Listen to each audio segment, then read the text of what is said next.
Welcome, everyone.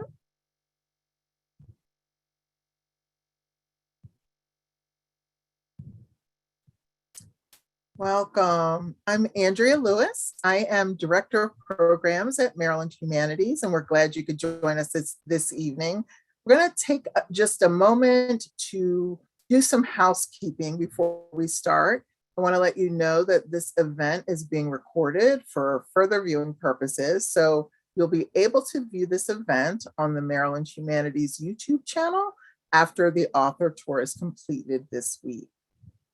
If you have a question for Ross Gay, we're going to ask that you use the Q&A function, which is located at the bottom of your screen. Please be sure not to put your questions in the chat. We don't want to miss them over there. We do encourage you to chat it up in the chat. Just be sure your questions go in Q&A. And with the Q&A function, if you're not familiar, you're able to view the questions that other attendees have asked. If you look at those questions and you want to ask something that is already in the Q&A, what we recommend that you do is click the thumbs up under it to upvote that question. And then this will let the moderator know which questions are of the most interest to the audience during the Q&A later in the program. We have Katie with us this evening. She's our ASL interpreter, and we also have enabled the captions. You should see the captions at the bottom of the screen.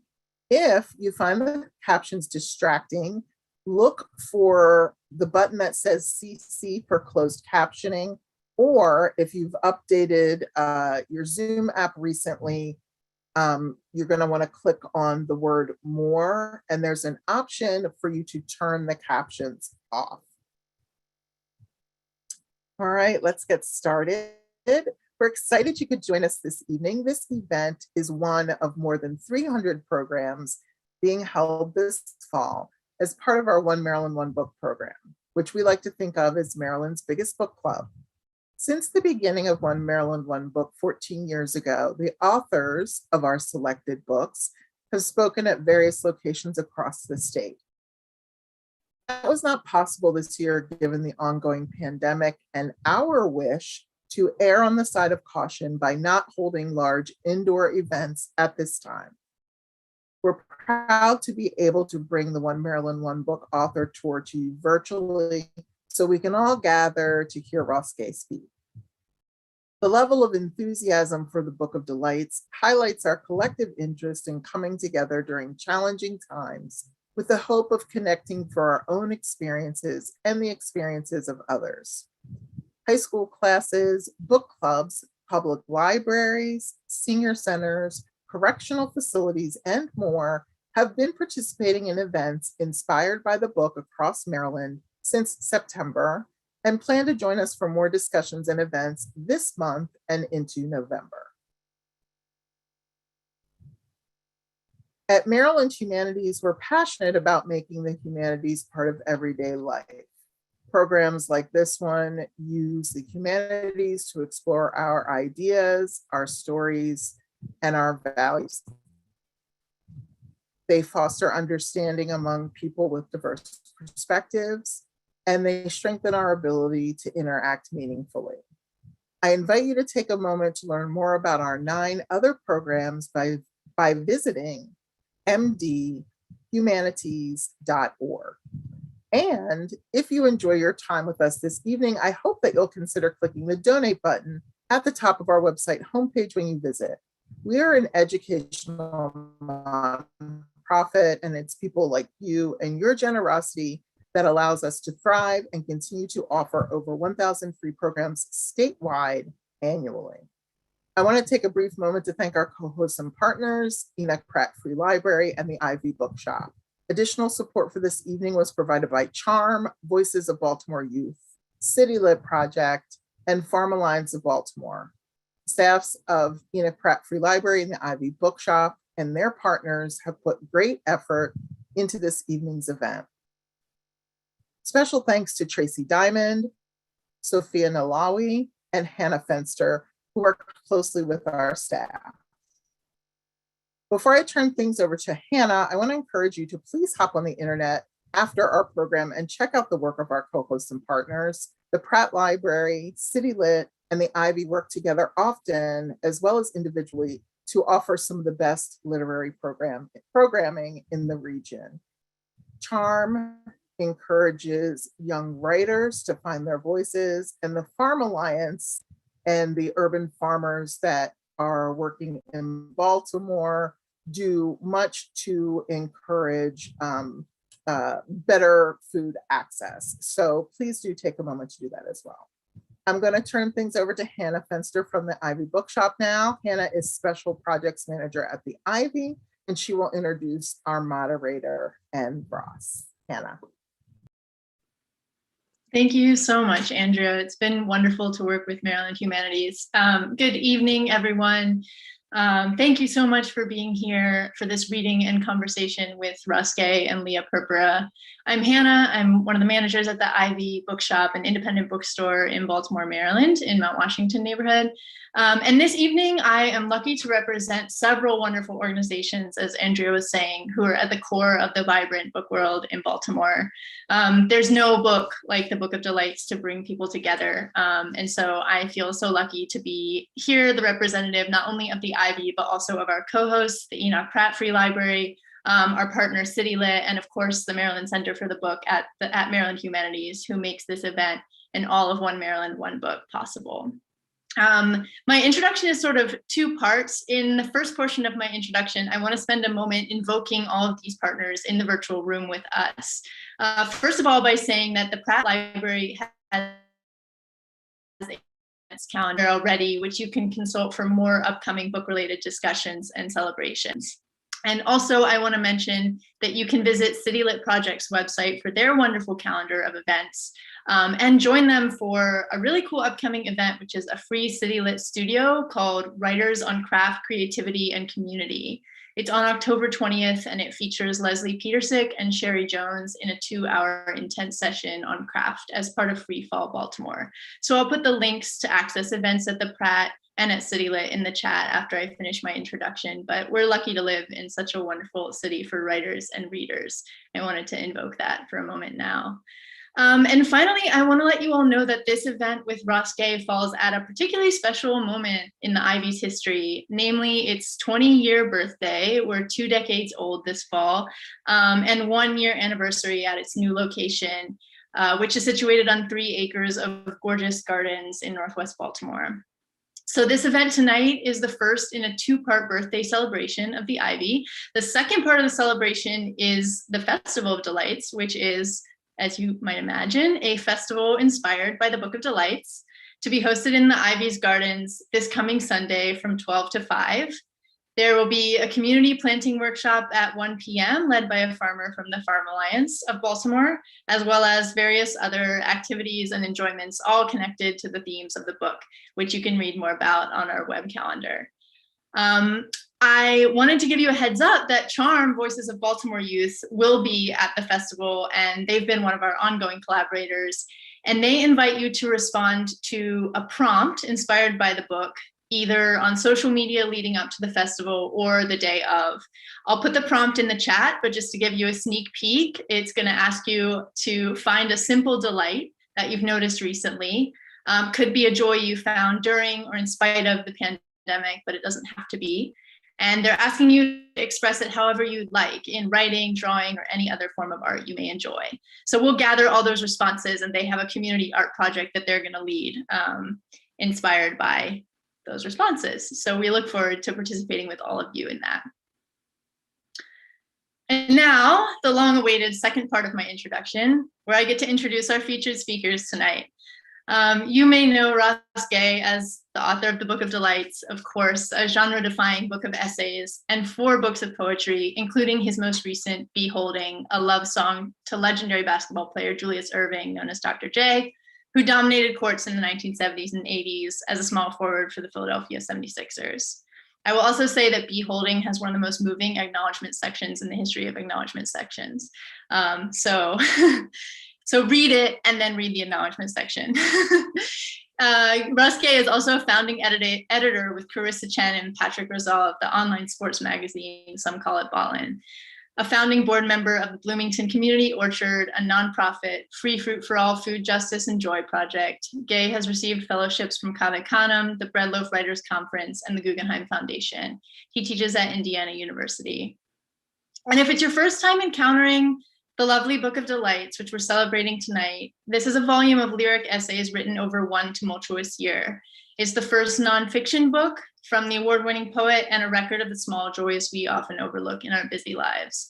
Ross Gay weaves together the themes of nature, music, friendship, and more, while facing honestly the complexities and even the terrors of life in America as a Black man, climate change, and loss. More than anything, the Book of Delights is about our shared bonds and the rewards that come from a life closely observed. These are all qualities of life that we value in Baltimore and that books help us to cultivate. And there was a particular circumstance actually that really revealed this to me around the Book of Delights.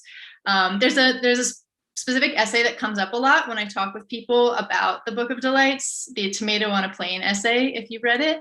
And if you haven't, you're in for a treat. It describes the delights of carrying a tomato seedling on a plane. And just this past weekend at the Ivy, we had an event with the poet Michael Collier, who after the event was strolling through the bookshop and noticed our display of the books, the many books of delight. And he said, hey, I think I'm in that book. And I was like, that's interesting. I don't remember your name being mentioned. And he said, no, I was the person who gave Ross Gay the tomato plant, which he took on the plane and then wrote the Tomato on a Plane essay about, the famous essay. So I just want to say that because that moment of connection felt like the perfect embodiment of both the spirit of Ross Gay and Ross Gay's work and of Baltimore, and just of what we hope that books will do to the world in general. So that's why we're so excited to host Ross tonight and honored you're here. Thank you so much. And I'm thrilled to say that joining Ross this evening is the remarkable Lia Purpura, who is part of the fabric of the Baltimore book world in so many ways. She is the author of 9 collections of essays, poems, and translation, a finalist for the National Book Critics Circle Award for On Looking, a collection of essays. Her awards include Guggenheim, NEA, and Fulbright fellowships, as well as 5 Pushcart prizes and the AWP Award in Nonfiction. Her work appears in The New Yorker, The New Republic, Orion, The Paris Review, Emergence, and elsewhere. She's writer in residence at the University of Maryland, Baltimore County, and her latest collections are It Shouldn't Have Been Beautiful, which is a collection of poems, and All the Fierce Tethers, a beautiful collection of essays from Saraband Books. Lia's attentiveness and joyful noticing are one of the many reasons why we know that she's going to be a wonderful moderator for this conversation with Ross tonight. And I'm also going to put links, make sure that links to her books are also in the chat along with Ross's books after I disappear in just a moment. So finally, thank you for listening to me. I just wanted to say thank you one more time to Ross and Lia for being here, and to all of you all, not only for being here tonight, but for being a part of Baltimore as a book city and a literary city, keeping words and stories and relationships alive. Enjoy. Thank you so much, Hannah. That was a beautiful introduction. And yeah, it's so nice to be here. And, you know, there's been a handful of these things have been with libraries, and it's just like, feels like a gift to get to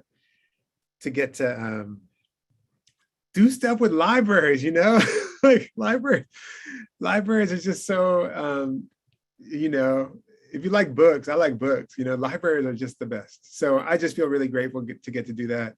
And also the independent bookstore as like, you know, like one of the sort of, you know, legit kind of institutions that we have. I just feel so grateful. It's funny, I was just writing footnotes to this essay that I'm writing about joy. This not an essay about joy, this book actually, that's sort of a kind of something about joy.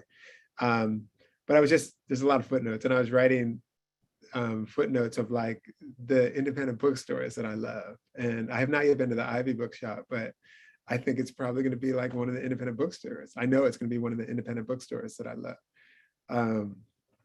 So anyway, I just want to say how grateful I am, feel lucky to be with you all.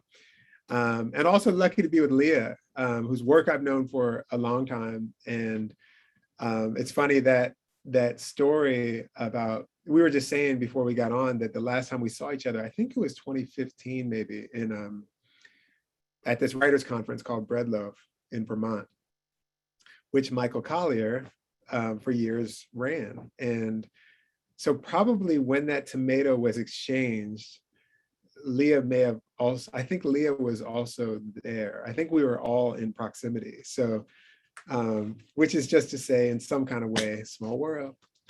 I'm going to start with that essay. I didn't think I was going to start with it, but thank you, Hannah, for sharing that. Tomato on Board. So just for those of you who don't know, this book, it was written between August 1st, my birthday, August 1st of 2016 to August 1st of 2017. I just got, I had an idea. I was having a nice day. I was going to an artist residency, like a retreat in a castle in Italy, where they were feeding me. It was delightful. And I was walking home from a coffee, and in a moment of delight, a little moment of reverie, I thought, oh, I should write a little essay about this thing I was calling delightful moment. And then immediately, boop, I thought, or it was thought for me, why don't you do it every day for a year and see what that is? So that's what this is.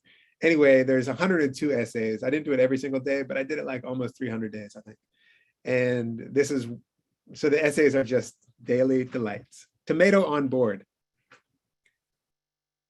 What you don't know until you carry a tomato seedling through the airport and onto a plane is that carrying a tomato seedling through the airport and onto a plane will make people smile at you almost like you're carrying a baby, a quiet baby. I did not know this until today, carrying my little tomato, about 3 or 4 inches high in its 4-inch plastic starter pot, which my friend Michael gave me, smirking about how I was going to get it home. Something about this at first felt naughty, not comparing a tomato to a baby, but carrying the tomato onto the plane. And so I slid the thing into my bag while going through security, which made them pull the bag for inspection. When the security guy saw it was a tomato, he smiled and said, I don't know how to check that. Have a good day. But I quickly realized that one of its stems, which I almost wrote as arms, was broken from the jostling. And it only had 4 of them. So I decided I better just carry it out in the open. And the shower of love began. It was a shower of love I also felt while carrying a bouquet of lilies through the streets of Rome last summer. People, maybe women especially, maybe women my age-ish and older especially, smiling with approval. A woman in a house dress beating out a rug on a balcony shouted at me, "Bravo!" An older couple holding hands both smiled at me and pulled into each other, knitting their fingers together. My showerers might have been disappointed to know I was not giving the lilies to a sweetheart, but to my friends Damiano and Moira, who had translated a few of my poems into Italian and were so kind as to let me stay at their place a couple nights while I was passing through. On the way to the vegetarian restaurant Damiano's ex-wife owns with her partner, we walked by what I'm pretty sure Damiano said was the biggest redbud tree in the world. It stretched for yards, lounging periodically onto the mossy earth. Its beautiful black bark glistened by the streetlights. Though translation is an act of love, so my showerers needn't be disappointed at all. Before boarding the final leg of my flight, one of the workers said, "Nice tomato," which I don't think was a come on. And the flight attendant asked about the tomato at least 5 times, not exaggeration, every time calling it my tomato. Where's my tomato? How's my tomato? You didn't lose my tomato, did you? She even directed me to an open seat in the exit row. Why don't you guys go sit there and stretch out? I gathered my things and set the little guy in the window seat so she could look out. When I got my water, I poured some in the little guy's soil. When we got bumpy, I put my hand on the little guy's container, careful not to snap another arm off. And when we landed and the pilot put the brakes on hard, my arm reflexively went across the seat, holding the little guy in place, the way my dad's arm would when he had to brake hard in that car without seatbelts to speak of, in one of my very favorite gestures in the Encyclopedia of Human Gestures. And this one is called Name Kate Young, phone number 555-867-5309. It's almost impossible not to actually sing it like the song. 867-5309. And I'm going to tell you before we start even. Kate actually wanted me to put her real phone number in there because it just felt true to her, you know? And, you know, go figure. People were like, nope, we're not doing that. So anyway, I decided to do this, which not everyone gets. Today, I was sitting down to a meeting with my friends Dave and Kate to discuss the excerpt of Kate's graphic novel our little press is going to publish. When Kate pulled the box from her bag that contains all her beautifully drawn pages, her beautiful cargo, which she's calling 11, I noticed a tag on the interior of her backpack with a space for a name and phone number. There might also have been an, "If you find this, please return to," and Kate had filled it out. The last adult I knew to fill that space out was Don Belton, whose every journal, it seemed, had his name and phone number, or name and address, along with the admonition, "Do not read this," which strikes me as an invitation, if not a command, to read this.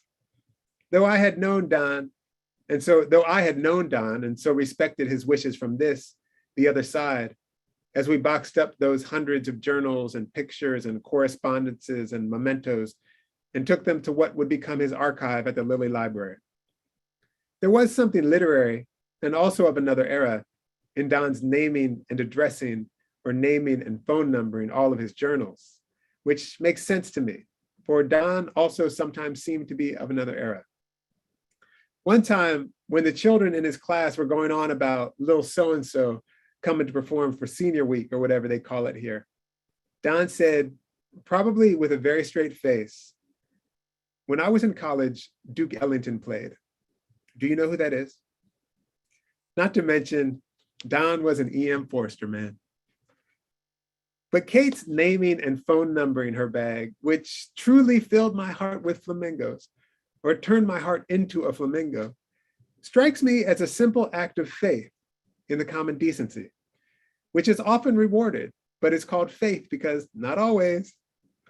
Like the time when I was delivering papers in the pre-dawn, cutting paths through the dew-wet grass in between the apartments, and I found on the sidewalk a wallet with $500 in it. There was plenty of identifying material in the wallet, not a license or credit card, but other things, all with the same name on them. When I found that one of those things was something like a frequent gambler's card issued by one of the Atlantic City casinos, I decided this was dirty money and I might as well get me some. I'm sure I would have figured out how that money belonged to me, even if I found evidence in the wallet that the owner was a frequent donor to Oxfam or Amnesty International, as I needed that new Steve Caballero mini and about $420 worth of gummy bears. But I wouldn't keep that money today, maybe in part because I can afford my own gummy bears, but even more so, I think, because I now believe in the common decency, and I adamantly believe in faith in the common decency, which grows, it turns out, with belief, which grows, it turns out, with faith, and on, as evidenced by name Kate Young, phone number 555-867-5309. This is called still processing. Unraveling bindweed from the squash and buckwheat and onions and zinnias, I was listening to a still processing podcast about Whitney Houston. The hosts were discussing Whitney's early career, her royal family. She's connected to both Dionne Warwick and Aretha Franklin, and her relationship with Bobby Brown, which some channel decided ought to be a reality television show, and which, from the sounds of it, a lot of people thought made good TV. As I understand it, they were not having an easy time, which, yes, is a euphemism for they were a train wreck. And we do love a train wreck, especially if all the passengers on the train are Black. I imagine you have to pitch a show like that. I imagine you have to have meetings and secure producers or directors, get a budget, things like that. Many decisions and agreements have to occur. Probably many handshakes, some drinks, plenty of golf, trying to figure out how best to exploit, to make a mockery of, a Black family, the adults in which have made some of the best pop music of the last 30 years. I never saw it, but it's old hat, the commodification of Black suffering. If I had a nickel for every white person who can recite lines from The Wire, I have no illusions, by which I mean to tell you it is a fact that one of the objectives of popular culture, popular media, is to make Blackness appear to be inextricable from suffering, and suffering from Blackness, is to conflate Blackness and suffering, suffering and Blackness, Blackness and suffering, suffering and Blackness, Blackness and suffering, suffering and Blackness. Which is clever as hell if your goal is obscuring the efforts, the systems, historical and ongoing, to ruin Black people. Clever as hell if your goal is to make appear natural what is, in fact, by design. And the delight, you have been reading a book of delights written by a Black person, a book of Black delight, daily as air. This is called Fireflies, and I'm going to read 2 more essays. Just beyond the pear tree, already wealthy with sun-blushed fruitlets, is an alcove of trees, a dense Black screen made by the walnuts and maples that is, for these lucky weeks, pierced by the lumen-tummied bugs, one of which landed on my neck earlier today, crawling down my arm to my hand, balancing itself when I brought it closer by throwing open the bifurcated cape its wings make. How common a creature it seems before its cylindrical torso starts glowing intermittently, at which point it is all of strangeness and beauty in one small body. What's the opposite of anthropomorphism? That's what I mean to do. I have a strong memory, I wonder if it's true, of my father taking my brother and me to the dusty fields behind Longmeadow Apartments, where we lived for a year, to look at the moonless Black night being pierced by fireflies or lightning bugs, depending on where you live. I can feel my small hand in my dad's big hand, mesmerized by this show, which I don't think I knew was made by bugs. There is some profound lyric lesson in witnessing an unfathomably beautiful event in the dark night, an event illegible except for its unfathomable beauty, while leaning your head into your father's hip, which probably smelled of cavatini or Mexican pizza from the Pizza Hut where he worked. I don't know what it is, but I am certain of it. And I'm going to read you one more essay. This is called Loitering. I'm sitting at a cafe in Detroit where in the door window is the sign with the commands, no soliciting, no loitering, stacked like an anvil. I have a fiscal relationship with this establishment, which I developed by buying a coffee and which makes me a patron. And so even though I subtly dozed in the late afternoon sun pouring under the awning, the $2 spent protects me, at least temporarily, from the designation of loiterer, though the dozing, if done long enough, or ostentatiously enough, or with enough delight, might transgress me over. Loitering, as you know, means fucking off, or doing jack shit, or jacking off. And given that 2 of those 3 terms have sexual connotations, it's no great imaginative leap to know that it is a repressed and repressive, sexual and otherwise, culture, at least, that invented and criminalized the concept. Someone reading this might very well keel over considering loitering a concept and not a fact. Such are the gales of delight. The Webster's definition of loiter reads thus: to stand or wait around idly without apparent purpose, and to travel indolently with frequent pauses. Among the synonyms for this behavior are linger, loaf, laze, lounge, lollygag, dawdle, amble, saunter, meander, putter, dilly-dally, and mosey. Any one of these words in the wrong frame of mind might be considered critique or noun epithet. You lollygagger or loafer. Indeed, lollygag was one of the words my mom would use to cajole us while jingling her keys when she was waiting on us, which, judging from the visceral response I had while writing that memory, must have been not quite infrequent. All of these words to me imply having a nice day.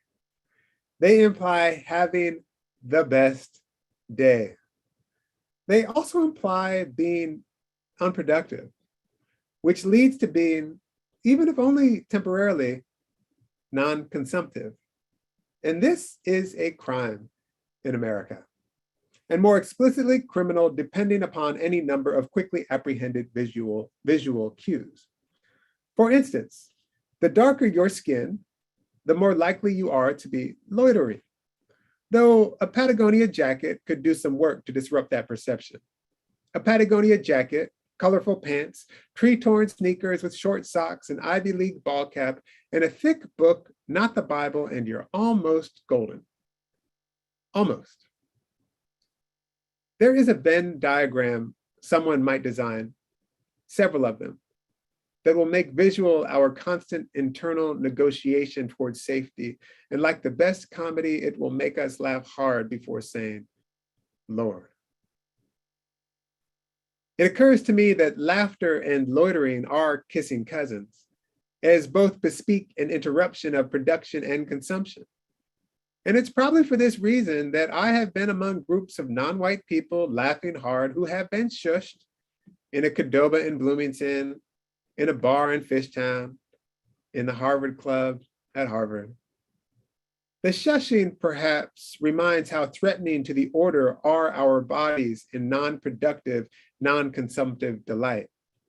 The moment of laughter not only makes consumption impossible, you might choke, but if the laugh is hard enough, if the shit talk is just right, food or drink might fly from your mouth. If not, and this kind of hurts, your nose. And if your body is supposed to be one of the consumables, if it is one of the consumables around which so many ideas of production and consumption have been structured in this country, well, there you go. There is a Carrie Mae Weems photograph of a woman in what looks to be some kind of textile factory with an angel embroidered to the left breast of her shirt, where her heart resides. The woman, like the angel, has her arms splayed wide, almost in ecstasy, as though to embrace everything. So in the midst of her glee is she. Every time I see that photo, after I smile and have a genuine bodily opening on account of witnessing this delight, which is a moment of Black delight, I look behind her for the boss. Uh-oh, I think, you're in a moment of non-productive delight, heads up. Which points to another of the synonyms for loitering, which I almost wrote as delight, taking one's time. For while the previous list of synonyms allude to time, taking one's time makes it kind of plain. For the crime of loitering, the idea of it is about ownership of one's own time, which must be sometimes wrested from the assumed owners of it, who are not you, back to the rightful, who is. And while having interpolated the policing of delight such that I am on the lookout for the overseer, even in photos I've studied hundreds of times, on the lookout always for the policer of delight, my work is studying this kind of glee, being on the lookout for it and aspiring to it, floating away from the factory as she seems to be. Thank you. Oh, Ross, thank you so much for that. I was cheering and laughing in person as I am when I'm reading this. Everything out loud, it just forces its way out of the body and into the air. Yeah. It was gorgeous. Thank you. Thank you. Yeah. And you read one of my most favorite essays in the world, Loitering. So good to hear in your voice. Yeah, you too. It's good to be with you. It is. So I have about 1 million questions, which I narrowed down to 3 or so. So we can just go back and forth and know that you will not be drilled on these questions. So the writing, I'm just going to launch, okay? You good? All right. So more than other books, maybe, the writing of this book strikes me as a practice with certain rules that you set up for encountering or perceiving delight. And you say in the preface that you developed a kind of delight radar, right? Which is that kind of lens that everything falls into when you're looking through that. Which I think makes writing so much more a holistic part of life, right? Not something that you do only under certain circumstances or special circumstances or when you're all fired up. It becomes folded in, to life. So I'm wondering if you could talk a little bit about the act of creating as a practice. Yeah, I love that. I love that question. It's so it's so many, it's like, it makes me want to digress from the start, which means it's a good question. Right. I think partly the first thing I would say is that I agree, there's something about, something very interesting about this book, looking at it, now I'm 4 years from basically when it was completed as a draft. And to look back and sort of witness, that this is a kind of daily, to witness my days in a certain kind of way. And also to know that my days were spent, in addition to sort of whatever I was doing, they were spent making something, is just really interesting. And what it was that I was making, and what it was that I was making as a kind of record also. So that feels interesting to me. It also feels interesting. There was another thing that I was going to say. The first digression that I was going to take before I even addressed the question, but it kind of slipped out of my head. But it's going to come back. It's going to come back. Well, I can. Let me just. But the thing, that too, like the idea of practice, like the daily practice or the kind of practice or regular practice as a kind of art making. Yeah. By the way, when I say that, when I say practice, I'm always invoking Allen Iverson. I just want everyone to know that, the basketball player Allen Iverson, who to me like theorizes practice.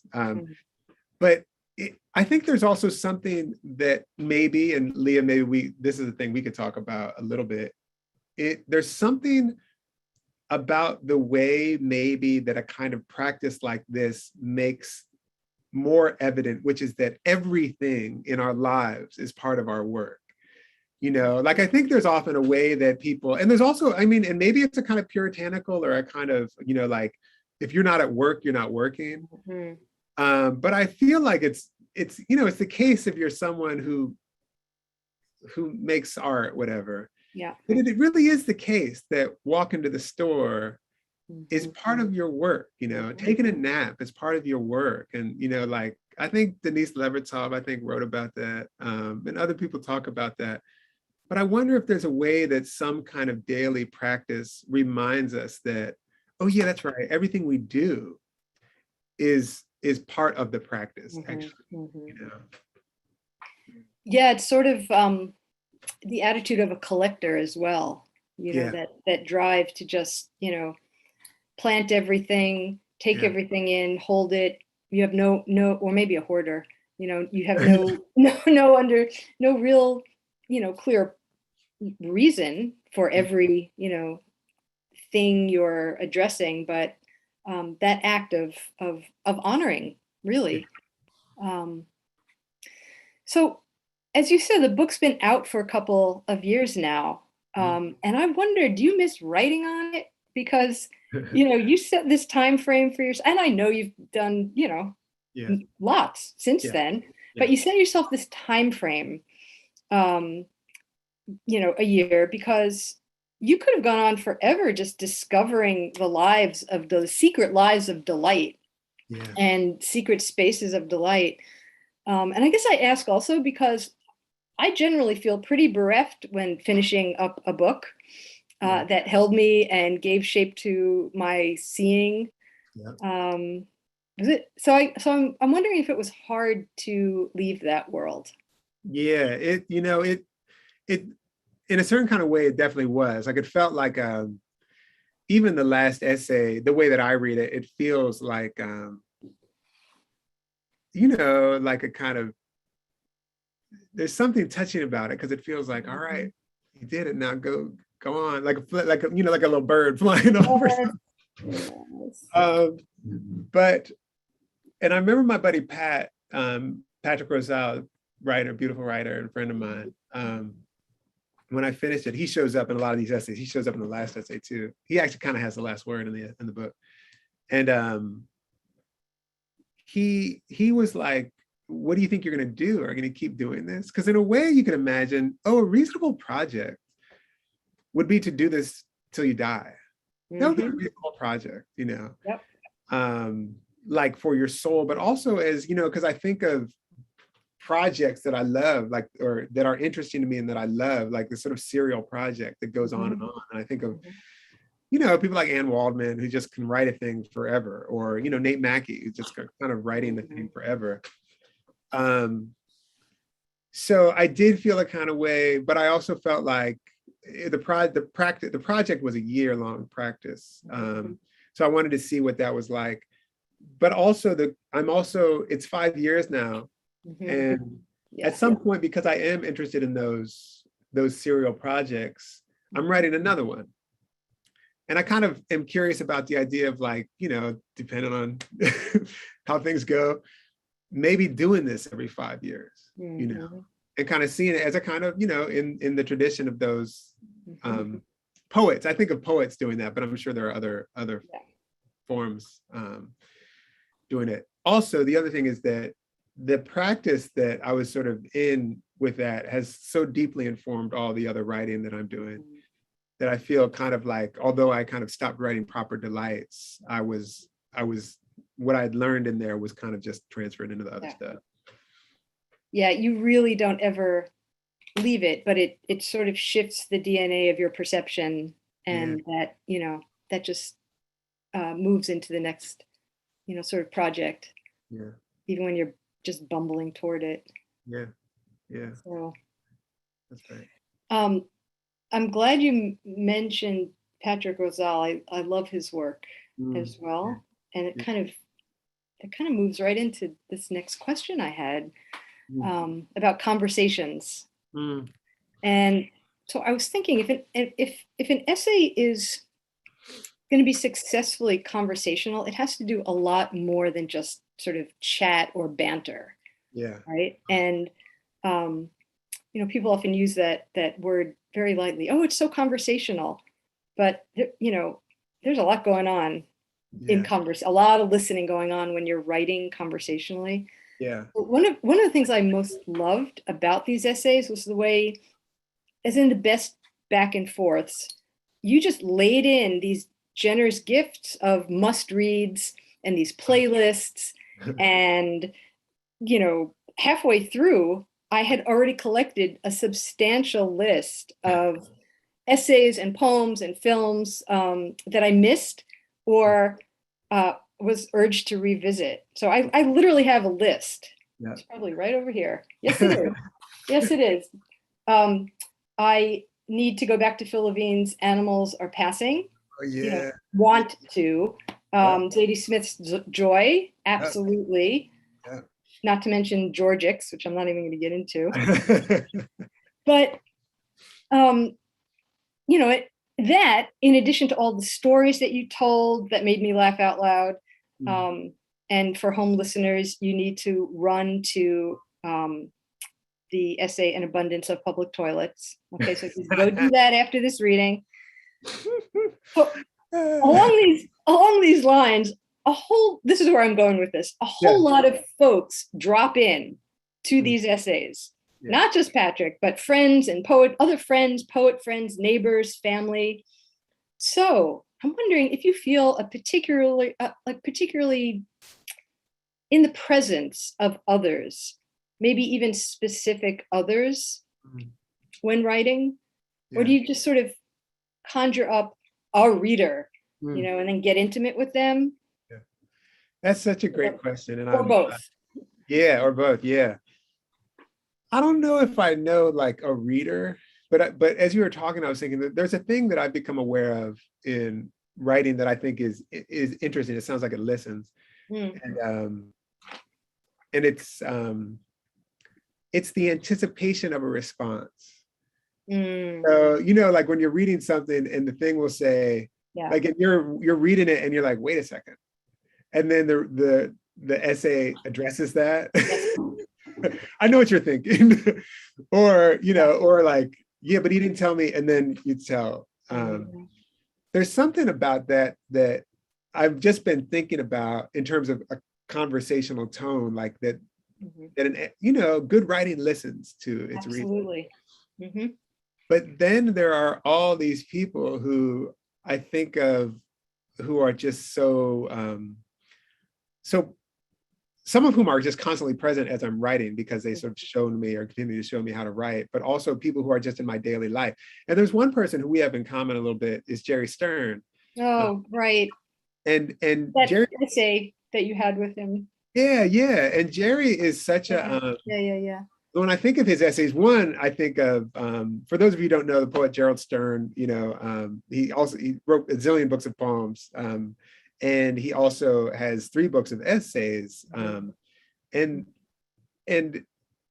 his second book, the title's slipping out of my head right now, but those kind of weird, meditative, they're not like what you think of as, like he has a book of longer essays, What I Can't Bear Losing. But the second book, Everything is Burning? Stealing History. Yeah. And he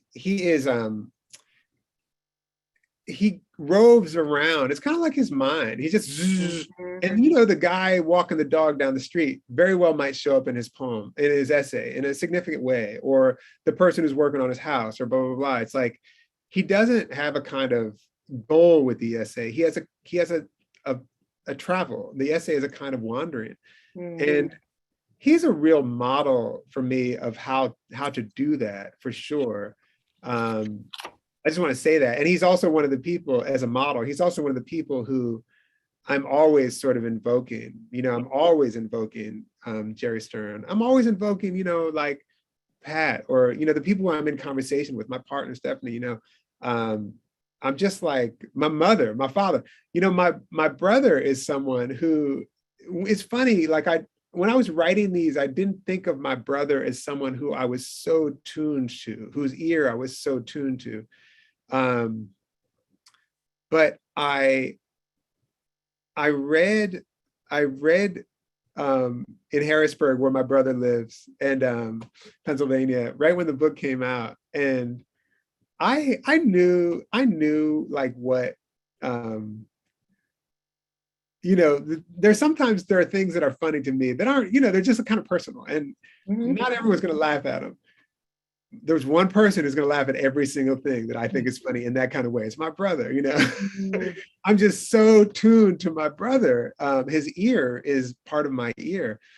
So that's a long way of saying there's not a specific reader that I'm listening to. There's all these people who I'm sort of in conversation with. And sometimes I'm talking specifically to this writer or this friend or this person at the cafe. And they kind of move through, I think. But then there's also these people who my ear is just automatically tuned to. And they're kind of always there. That's great. That's great. That's such a populated way to answer and respond there. And we do share deep connections with Jerry Stern. And as in your essay, it is impossible to walk with him without being grabbed by the arm and stopped every I know. maybe 3 steps. I know.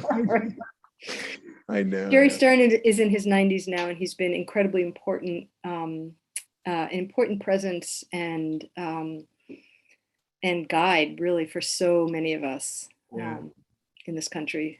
And if you do ever take a walk with him, you will not get further than, half a block. Nope.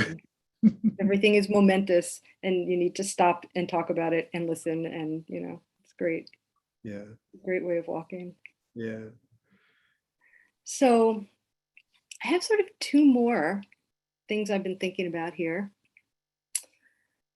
In some of the most powerful essays, delight lives right up against its harsher, more wounding realities, and everything from the terrors of your own mind and dreams, your personal losses, shames, and as you write in Hole in the Head, the inconceivable violence Black people have endured in this country. Mm-hmm.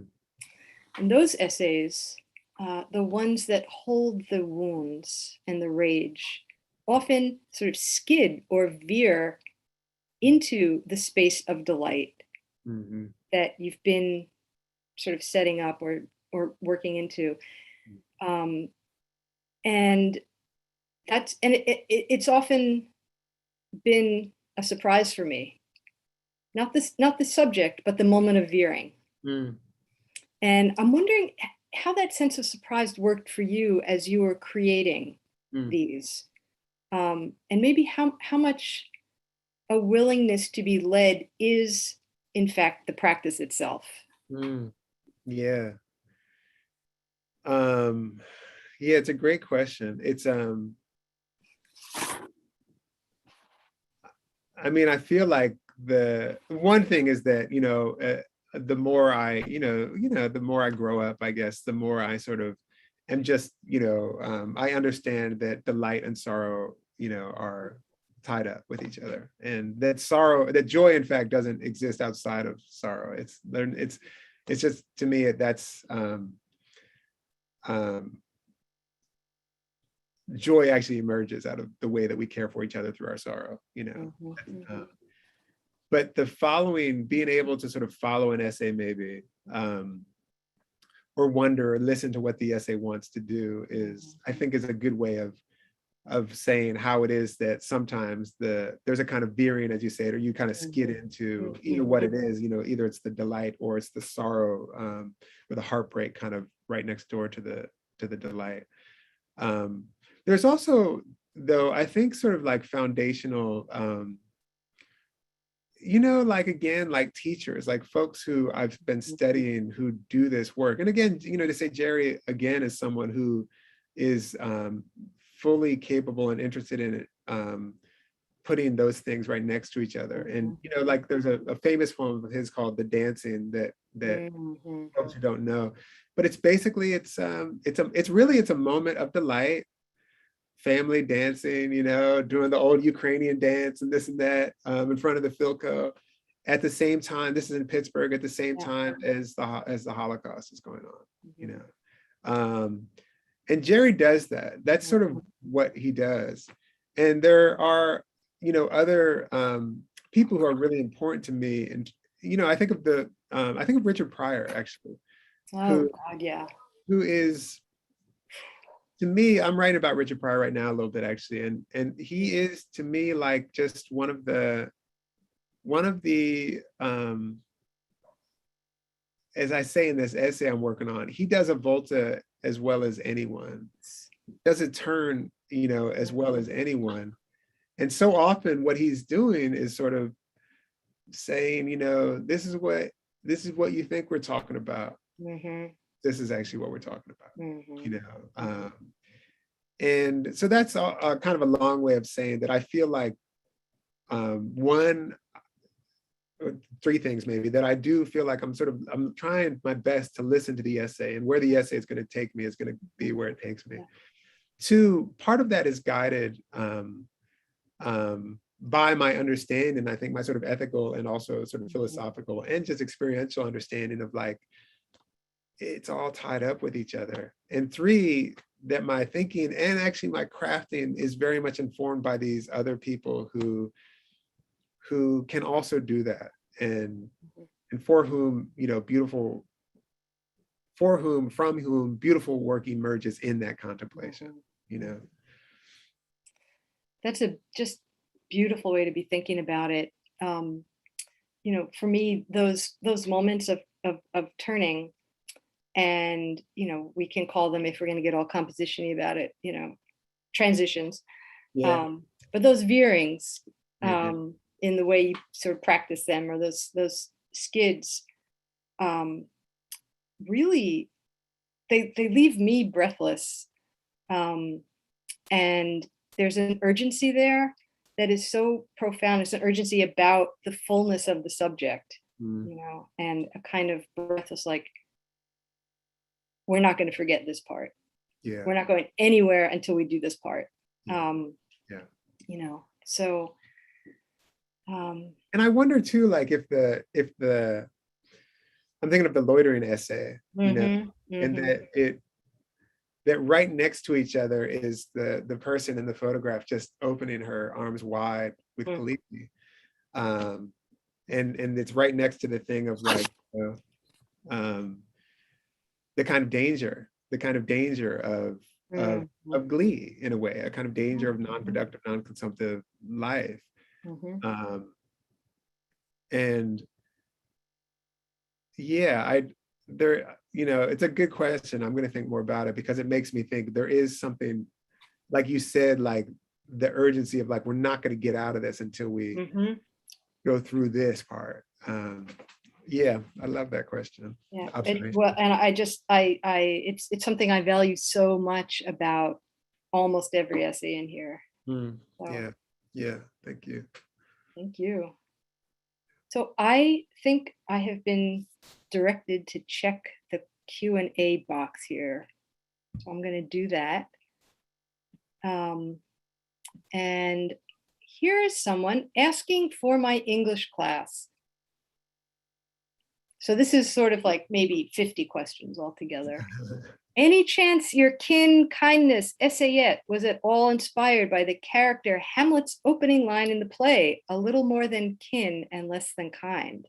No, but that's amazing. Wow. That's great. That's great. Wow. Yeah, I gotta go look at that. That's beautiful. Really great. That's great. Let's see. I'm going to just clip through here. I read from Danny Schumann. Forgive me, everyone, if I mispronounce names. I read this book during the middle stretch of the pandemic, when I was really in need of delight, hope, gratitude. It was uplifting for me, and I made it a practice to read one essay a night. I'm wondering if you can speak to how noticing these daily delights helped to make you see more that was delightful.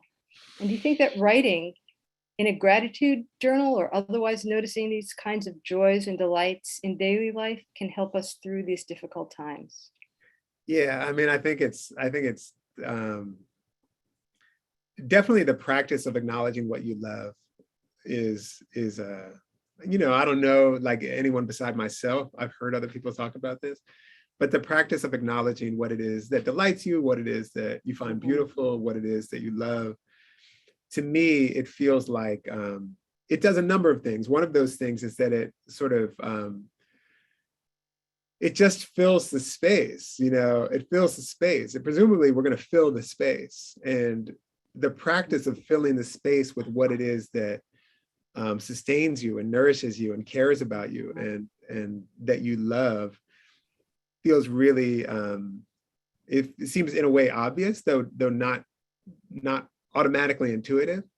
But it also is, to me, it feels really important that the other part of this, and you know, it's funny, this week I've kind of been thinking about this, and I'm thinking a little bit about Robin Wall Kimmerer's work and other people's work.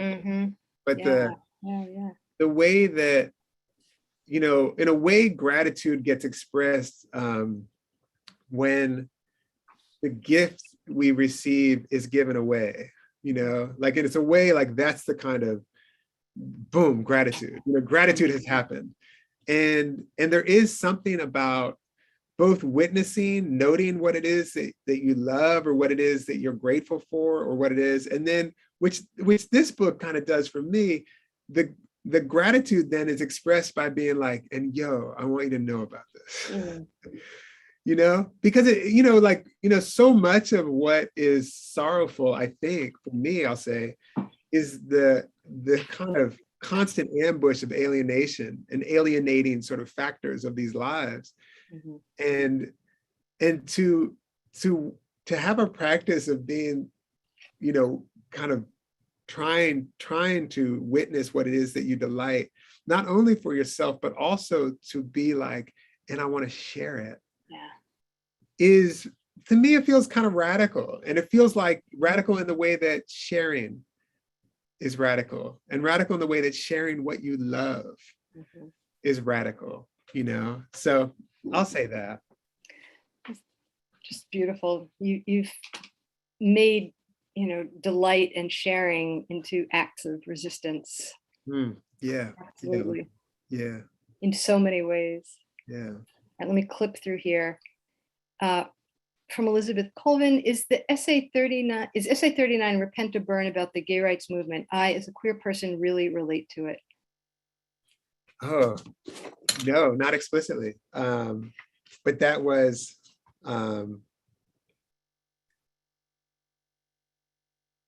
yeah, that's great. That was for folks who haven't read it, that was something that was so great that's like another layer of this essay that I didn't know was there. It's an essay about where I'm walking through Tucson, I think, and I see someone coming and they're roller skating with these beautiful wheels, bright colored wheels. And I'm just, because I love roller skates, and I'm just like fascinated by this person coming up.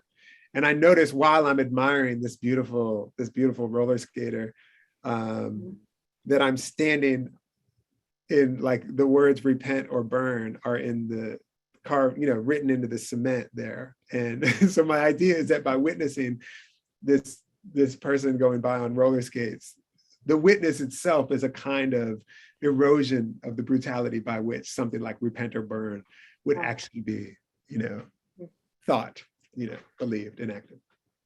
Thank you for that question. Yeah, that's really beautiful. Thanks for the answer. Here's something that will make you smile from Dottie Burt Markowitz. Beholding was published after Delights. I've never had an ounce of interest in basketball, but Beholding was a flight of spirit. Oops, where did it go? That completely captured me. Was the process and practice of writing Delights a kind of prerequisite to writing Beholding? Great question. I haven't thought of it. I hadn't thought of it like that. But I'm sure it was. It absolutely was. I kind of started that book. I officially started that book in April of 2015, but I had been working on stuff before that where it's kind of like a kind of, weird attempt at a kind of weird autofiction, something mess that kind of, some of it slid into the Beholding book. So it had been at work since like 2013 or 2012, 2013, I think. But the way that poem sort of moves toward the end, because as I was revising it, I was, even some of the detail stuff that I was doing, like sort of really, really getting closer to being very attentive to aspects of the game, and descriptions of things that I always do that in my writing, but when you raise the question, it makes me think, oh, I wonder if this sort of lens or this practice of delight actually did inform the ways that I was able to finally finish, as much as a poem gets finished, that poem, but also how I was re-looking at it, actually. That's a great question. I don't know the answer to that. The answer is, well, yeah, totally. But I don't know how, but yeah, but it's also like lucky to have someone be like, hey, yeah, it's amazing. These kids are related. Yeah, totally. Just wander into the same room somehow. Yeah. And here's a question that I think we've all felt in one way or another. First of all, a big thank you from Jess Schreibstein. Thank you, Mr. Gay. What was your editing process like for this essay collection? Did you feel any pressure to write a perfect essay on the day you wrote it to best record the delight you were writing about? I love that part of the question. Great question. Yeah. Were you beset by perfection? So I gave myself 3 rules. One was to write them daily, which I didn't do, failed at that. One was to write it by hand. I did that.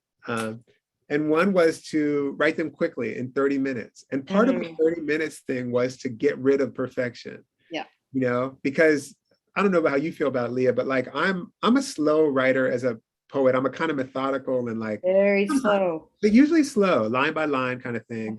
And it wouldn't occur to me in exercises, I would do it with my classes and stuff, but it wouldn't occur to me to write like a poem a day for a year for any number of reasons, but also to put a time on a poem like that. But there's something maybe about my loose relationship with the essay that with prose that allowed me to think, oh, okay, I can do this with prose. But also that 30 minutes thing was like, you aren't going to be perfect. You aren't going to be perfect. You're going to do something and see what it is. And yeah, that's a huge relief to me, and it's also is something, like I also teach, and there's a lot of pressure to make perfect things for all kinds of writers. But I think like, young writers who are trying to make great things, are kind of trying to master stuff. And yeah, my thing is like, the things that I master, I'm not interested in the things that I'm not interested in mastering anything, but I'm also interested in seeing how I think in ways that I do not, ways that I do not know how to think in, basically. So like the 30-minute essay is a good example, like it's funny, I said I'm writing another book of delights. Maybe I should do it in 20 minutes now, or or write them all with my right hand. I was going to say that. Yes, try the other hand and exactly that. But yeah, just so there's so much wisdom there. So much is just trying to upend yourself from the standard discipline of it and fly. Yeah, totally. Yeah. Well, thank you, Ross. I think we are at the end of our session. Thank you. Thank you. Gorgeous. Yeah, so good to see you. So good to see you too. Yeah, thank you. Thank you, Lia. Yeah. And I want to add my thanks. Thank you both so much. Everyone, please join me in thanking Lia and Ross for this really wonderful conversation this evening. We're very happy that you could join us to hear this conversation. And it's been a great time. It's been a really great time. I want to also thank again our co-hosts, Enoch Pratt Free Library, the Ivy Bookshop, the local partners, CityLit Project, Charm, and the Farm Alliance. And remind you that you can pick up a copy of the Book of Delights at your local library or from the Ivy Bookshop. And we have a survey that we hope you'll take a couple minutes to fill out. I know things are scrolling by quickly, but the link's there in the bottom for you. And we're having a little drawing to incentivize, but we'd really like to get your feedback on this evening's event and hear your thoughts for next year. So thank you again, Lia and Ross. Thank you everyone for joining us and have a good evening. Thank you.